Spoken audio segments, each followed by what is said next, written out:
महात्मा गांधी चौक police Thane Sangli यांच्या वतीने आज मिरज शहरामध्ये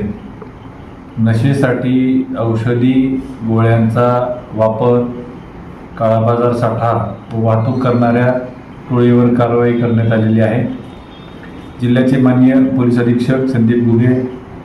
जिल्ह्याच्या माननीय अपर पोलीस अधीक्षका कल्पना बारावकर मॅडम,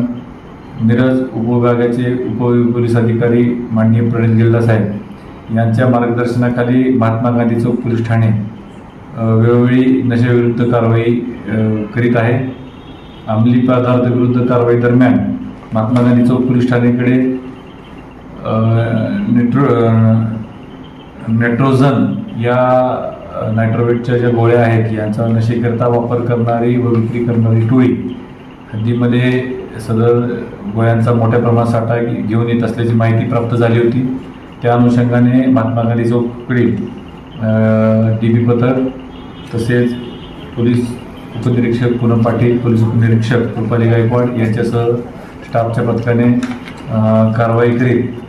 सदर कारवाईमध्ये मिरज येथील अरबाज इब्राहिम रेट्रेकर, अब्दुल रजाक, अब्दुल रहिमान शेख व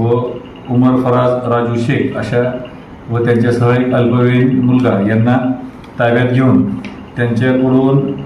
नायट्रोसन 10 या नशेकरिता वापरण्यात येणाऱ्या औषधी गोळ्यांच्या एकूण 928 गोळ्या तसेच वाहन, मोबाईल असा एकूण 1,72,800 रुपयाचा मुद्देमाल जप्त केलेला आहे। सदर गुन्ह्यात तिन्ही आरोपींना अटक करण्यात आली आहे व अल्पवयीन आरोपीस पुढील कारवाई